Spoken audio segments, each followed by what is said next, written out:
Welcome to எடுஸ்பிரிண்ட் academy. So நமக்கான 18th Lok Sabha election அப்படின்றது coming April 19 நடக்க போகுது. ஓகேவா? எலெக்ஷன் எப்படி உருவானது, ஸோ ஆதி காலத்துல எலெக்ஷன் தேர்தல் முறை அப்படின்றது எப்படிலாம் ஃபாலோ பண்ணியிருக்காங்க அப்படின்ற ஒரு சின்ன ஹிஸ்டரி பார்த்தோம். ஓகேவா? வேத காலங்கள்ல பாத்தீங்க அப்படின்னா எலெக்ஷன் நடந்திருக்கா, தேர்தல் முறை நடந்திருக்கா அப்படின்னு கேட்டா நமக்கான அதுக்கான கம்ப்ளீட் இன்ஃபர்மேஷன் கிடைக்கல. ஆனா கிராமங்கள்ல கணபதிஸ் மற்றும் வைசாலி கணராஜ்யா அப்படின்னு 2 பொறுப்புகள் இருந்தது. இந்த 2 பொறுப்புகள் உடைய தலைவர்களை எப்படி தேர்ந்தெடுக்கப்பட்டிருக்கலாம் அப்படின்னு நினைக்கிறாங்க அப்படின்னா தேர்தல் மூலமா தேர்ந்தெடுக்கப்பட்டிருக்கலாம் அப்படின்றது. ஓகேவா? சோ இந்த உலகத்துக்கு தேர்தலை முதல் அறிமுகப்படுத்துறது யார் அப்படின்னா கிரேக்கர்கள். ஓகேவா? சோ கிரேக்கர்கள் என்ன பண்றாங்க அப்படின்னா நெகட்டிவ் எலெக்ஷன் அப்படின்ற முறையை கையாளுறாங்க.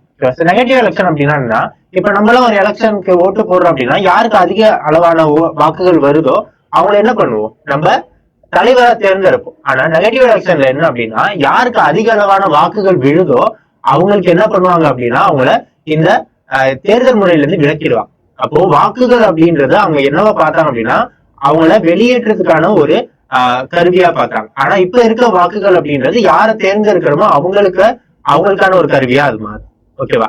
சோ அடுத்து பாத்தீங்க அப்படின்னா லேட்டர் வேதிக் பீரியட். ஓகேவா? வேத காலங்கள்ல குஷத்ரா மல்ல சங்கா அப்படின்ற ஒரு குழுக்கள் இருக்கிறாங்க. ஓகேவா? குஷத்ரா மல்ல சங்கா இவங்க என்ன பண்றாங்க அப்படின்னா ரிபப்ளிக் ஃபெடரேஷன் சிஸ்டத்தை ஃபாலோ பண்ணும். ரிபப்ளிக்னா என்ன?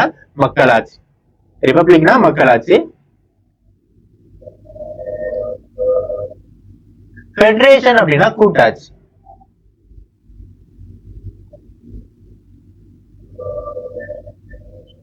ஓகேவா? சோ ரிபப்ளிகன் ஃபெடரேஷன் அப்படின்னா மக்களாட்சியை கொண்ட ஒரு கூட்டாட்சி அப்படின்னு சொல்றோம். மக்களாட்சி அப்படின்னா மக்களால் தேர்ந்தெடுக்கப்பட்டவர் ஒரு நாட்டை ஆள்றாரு அப்படின்னா அது பேர் தான் மக்களாட்சி. கூட்டாட்சி அப்படின்றது எல்லாருமே ஒருங்கிணைந்து அந்த ஆளுமையை காட்டுறதுதான் கூட்டாட்சி. ஓகேவா? சோ இந்த 2 விஷயத்தையும் ஃபாலோ பண்ணது யாருன்னா குஷத்ரா மல்ல சங்கா அப்படின்றது. இவங்க லேட்டர் வேதிக் பீரியட சேர்ந்தவங்க. ஓகேவா? சோ இவங்களுக்கான தரவுகள் நமக்கு எங்க இருந்து கிடைக்குது அப்படின்னா அலெக்சாண்டர் படையெடுப்பு மூலமா கிடைக்குது. ஆனா இவங்களை பத்தின கம்ப்ளீட் இன்ஃபர்மேஷன் நம்மள்ட்ட இருக்கான்னு கேட்டா கிடையாது. ஓகேவா? சோ நம்ம பழங்காலத்துல சங்க காலத்துல எப்படி எலெக்ஷன் ப்ராசஸ் இருந்திருக்கும் அப்படின்ற கம்ப்ளீட் இன்ஃபர்மேஷன் நம்மளுக்கு யார்கிட்ட இருந்து கிடைக்குது அப்படின்னா சோழர்கள் கிட்ட இருந்து தான் கிடைக்குது. சோழர்கள் என்ன பண்றாங்க அப்படின்னா குடவோலை முறை அப்படின்றத நடத்துறாங்க. ஓகேவா? சோ குடவோலை முறைனா என்னன்னா ஒரு பானை, அந்த பானையில என்ன பண்ணுவாங்க, யார் யாரெல்லாம் எலெக்ஷன்ல கண்டெஸ்ட் பண்றாங்களோ அவங்களுடைய நேம ஒரு ஓலையில எழுதி இந்த கூடத்துல போட்டுருவாங்க.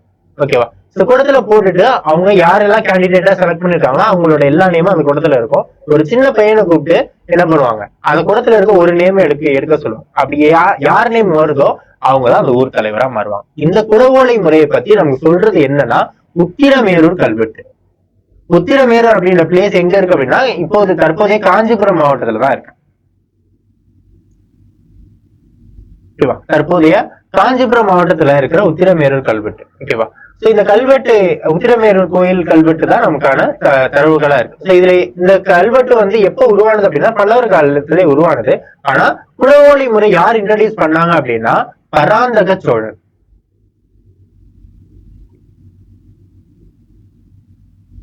பராந்தக சோழன் தான் முதல்ல அந்த குடவோலை முறைய இன்ட்ரோடியூஸ் பண்றாரு. ஓகேவா? உத்திரமேரூர் கல்வெட்டுல நம்ம யாரை பத்தின விஷயங்களும் நமக்கு கிடைக்கும் அப்படின்னா பராந்தக சோழன், ராஜராஜ சோழன், ராஜேந்திர சோழன், குலோத்துங்க சோழன், இவங்களை பத்தின இன்ஃபர்மேஷன் எல்லாமே நமக்கு உத்திரமேரூர் கல்வெட்டுல இருக்கு. ஓகேவா? ஓகே, இந்த வில்லேஜ் அட்மினிஸ்ட்ரேஷன் அப்படின்றது இந்த குடவோலை முறையை பத்தி தான் வச்சுதான் செலக்ட் பண்றாங்க அப்படின்னு சொல்றாங்க இல்லையா? இந்த வில்லேஜ் அட்மினிஸ்ட்ரேஷன் அவங்க எப்படிதான் பார்த்தாங்க அப்படின்னா வாரியமா ஸ்பிளிட் பண்ணாங்க. வாரியம் அப்படின்னா குழுக்கள். ஓகேவா? சோ ஒவ்வொரு குழுக்களா அவங்க தனித்தனியா ஒரு கமிட்டி போட்டு வச்சிருந்தாங்க. சோ அப்படி சம்வஸ்திரா கமிட்டி அப்படின்றது ஆனுவல் கமிட்டி. சோ ஒரு வருஷத்துல என்ன விஷயம்லாம் நடந்திருக்கு அப்படின்றத மக்கள்கிட்ட கொண்டு போய் சேர்க்கிறதா இருக்கட்டும், இல்லாட்டி அதோட கணக்கு வழக்குகள் பாக்குறதா இருக்கட்டும், இது எல்லாமே யாரு பண்ணா சம்வஸ்திரா கமிட்டி. அடுத்து தோட்ட வாரியம். ஓகேவா? தோட்ட வாரியம் அப்படின்றது தோட்டம் அப்படின்னா நமக்கு என்னது, கார்டன். ஓகேவா? சோ அந்த தோட்டங்களை பராமரிக்கிறதுக்கான ஒரு கமிட்டி தான் என்ன தோட்ட வாரியமா இருக்கு. அடுத்து ஏரி வாரியம். ஓகேவா? ஏரி வாரியம் ஏரி, குளங்கள், கிணறுகள் அது மாதிரியான நீர்நிலையங்களை பராமரிக்கிறதுக்காக போடப்பட்டதுதான் ஏரி வாரியம். ஓகேவா? சோ அடுத்து பாத்தீங்க அப்படின்னா பஞ்சவர வாரியம். பஞ்சவர வாரியம் அப்படின்னா ஸ்டாண்டிங் கமிட்டி. ஸ்டாண்டிங் கமிட்டின்னு சொல்லும் போது நம்ம என்ன பெர்மனன்ட் கமிட்டியா இருக்கும். இது எல்லாத்தையுமே உள்ளடக்கின ஒரு கமிட்டியா இருக்கும். எல்லாத்தையும் ஒரு மேற்பார்வையிடுற ஒரு கமிட்டியா இருந்திருக்கும். அடுத்து பொன் வாரியம் அப்படின்றது தங்கத்தின் மீதான ஆளுமையை செலுத்துறதா இருக்கட்டும், அதோட பராமரிப்புகள், கணக்கு வழக்குகள் பாக்குறதா இருக்கட்டும், இது எல்லாமே வந்து பொன் வாரியம் மூலியமா கொண்டு வரும். ஓகேவா? இதுல நம்பர் ஆஃப் மெம்பர்ஸ் பாத்தீங்க அப்படின்னா சம்பத்சரா வாரியத்துல 12 பேர் இருந்திருக்காங்க, தோட்ட வாரியத்துல 12 பேர் இருந்திருக்காங்க, ஏரி வாரியத்துல 6 பேர் இருந்திருக்காங்க. சோ இது பத்தின தரவு, அதாவது பஞ்சவரா அண்ட் பொன் வாரியத்தை பத்தின தரவுகள் நமக்கு கிடைக்கல. ஓகேவா? சோ இப்படிதான் ஒரு வில்லேஜோட கட்டமைப்பு அப்படின்றது இருக்கு. இந்த கமிட்டில இருக்க மெம்பர்ஸ் தான் வந்து என்ன பண்ணுவாங்க, யாரு அடுத்து ஊர் தலைவரா வரணும் அப்படின்ற ஒரு எலெக்ஷன் ப்ராசஸ் நடத்துற ஒரு ஆட்களாவே இருந்திருப்பாங்க. ஓகேவா? ஓகே, இப்ப எலெக்ஷன் அப்படின்னு நடந்ததுன்னா எல்லாருமே கண்டெஸ்ட் பண்ணலாமா அப்படின்னு கேட்டா கிடையாது. இப்ப இருக்கிற எலெக்ஷன் கமிஷனுமே கூட யார் யாரெல்லாம் தகுதி உடையவர்கள், யார் யாரெல்லாம் தகுதி இல்லாதவர்கள் அப்படின்ற ஒரு கம்ப்ளீட் டீடைல்ஸ் நமக்கு கொடுத்துருவாங்க. கரெக்டா? அதே மாதிரிதான் சோழர்கள் காலத்து, அதாவது 9ஆம் நூற்றாண்டுலயே யார் யாரெல்லாம் எலெக்ஷன்ல கண்டெஸ்ட் பண்றதுக்கான தகுதி உடைய நபர்கள் அப்படின்ற ஒரு தகுதி பட்டியலே அவங்க வந்து வெளியிட்டிருக்காங்க. ஓகேவா? அது என்னென்ன தகுதின்னு பாத்துடலாமா? சோ நில உரிமையாளர்களா இருக்கணும். ஓகேவா? அப்போதைய அந்த நூற்றாண்டு காலகட்டத்துல அவங்க வகுத்த தகுதிகள்லாம் பார்க்கப்படுறது நில உரிமையாளர்களா இருக்கு. நில உரிமையாளர்கள் அப்படின்னு பார்த்தாக்க ஒரு வேலி நிலத்துல 1/4 பங்கு இருக்கு. சோ ஒரு வேலி அப்படின்னு சொல்லும் போது 1.5 ஏக்கர் தான் ஒரு வேலி. ஓகேவா?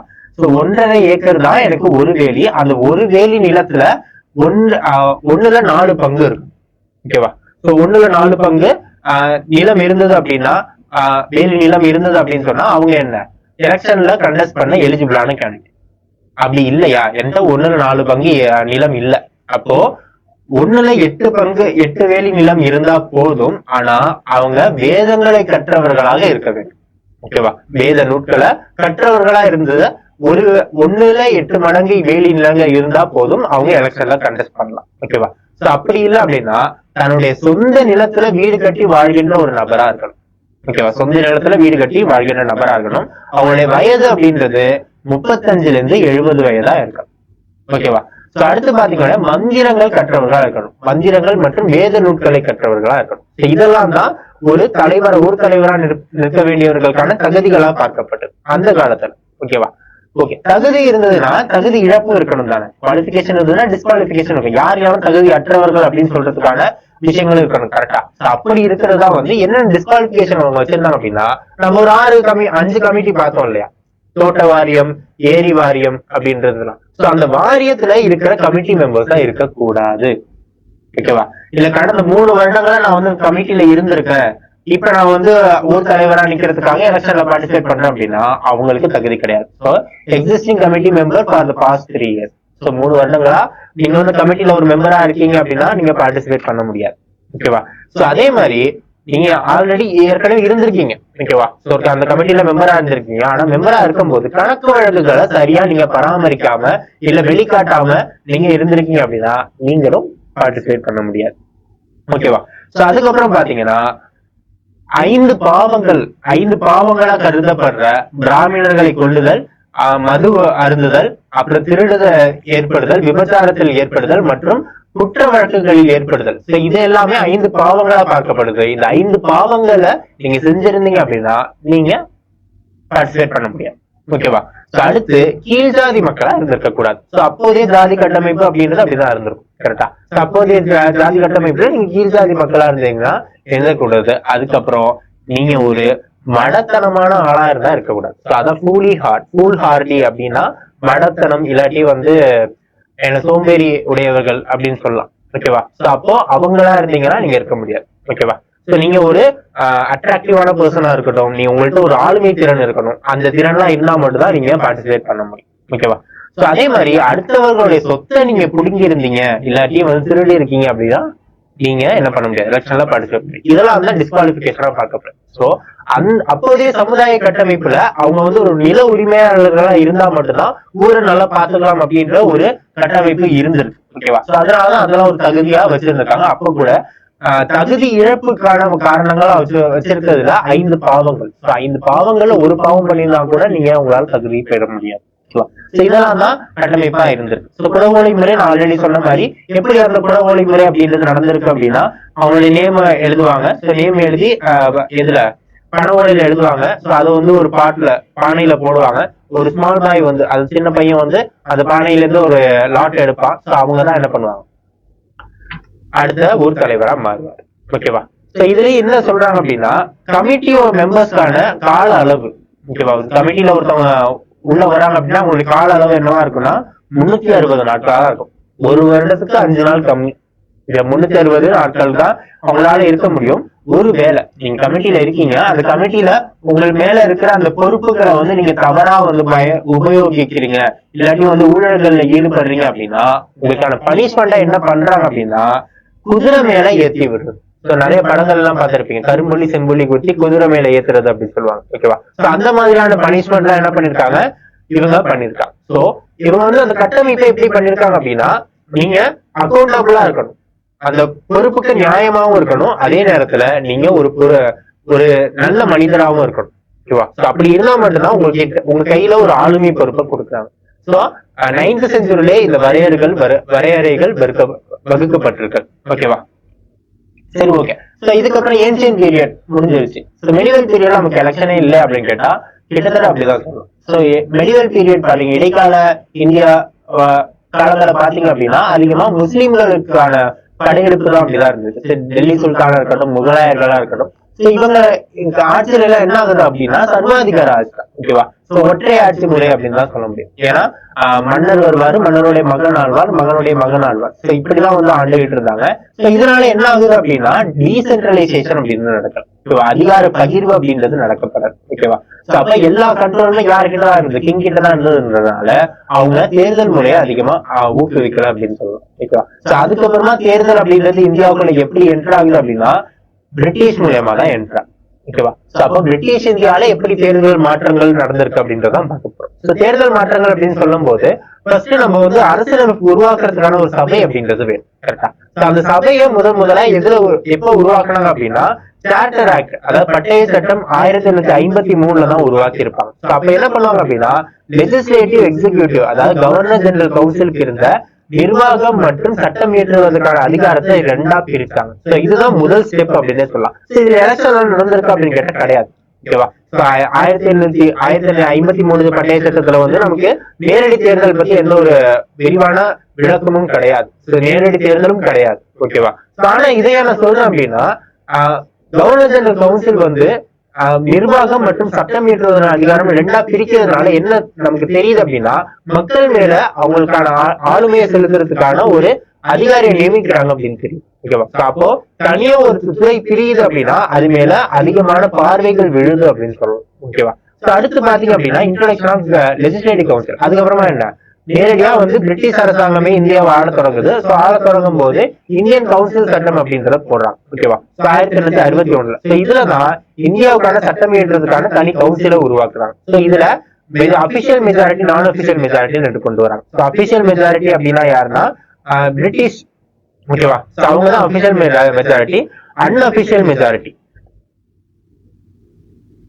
இந்தியர்கள். ஓகேவா. இந்த இந்தியர்கள் எப்படி தேர்ந்தெடுக்கப்படுறாங்க அப்படின்னா இன்டைரக்ட் எலெக்ஷன், மறைமுக தேர்தல். ஓகேவா.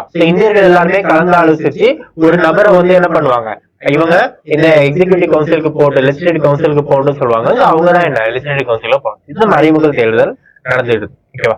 Minto Morley act. ஓகேவா. மின்டோ மார்லே சட்டம் 1909 செப்பரேட் எலக்டோரேட் அப்படின்னு நடக்குது. இப்பயுமே வந்து நேரடி தேர்தல் உள்ள வந்துருச்சான்னு கேட்டா கிடையாது. இப்பயுமே நேரடி தேர்தல் வரல.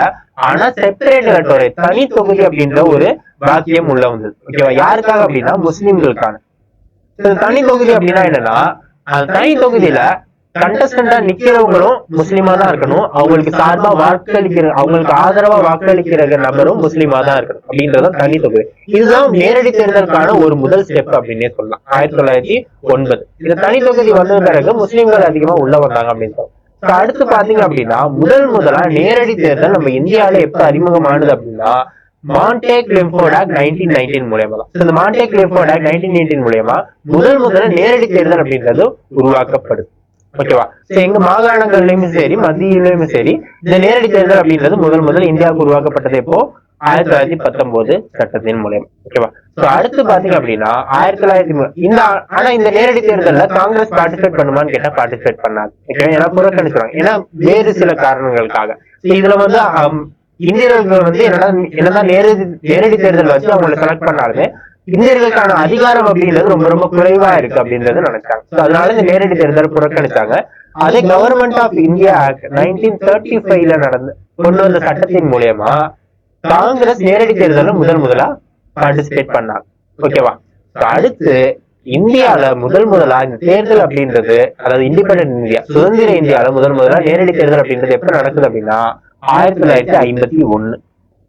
ஓகேவா? இந்த தேர்தல் அப்படின்றது எப்ப நடந்தது அப்படின்னா 25 அக்டோபர் 1951 இருந்து 21 பிப்ரவரி 1952 வரைக்கும் இந்த நேரடி தேர்தல் அப்படின்னு நடந்தது. இந்த தேர்தல் மூலமா காங்கிரஸ் பெரும்பான்மையை நிரூபிச்சு வெற்றி பெற்றாங்க. முதல் பிரதமரா யாரு வந்தாருன்னா ஜவஹர்லால் நேரு வந்தார். ஓகேவா? இப்படிதான் எலெக்ஷன் அப்படின்றது நடந்திருக்கு. ஓகேவா? இப்போ நமக்கு வரப்போறது 18th லோக்சபா எலெக்ஷன்.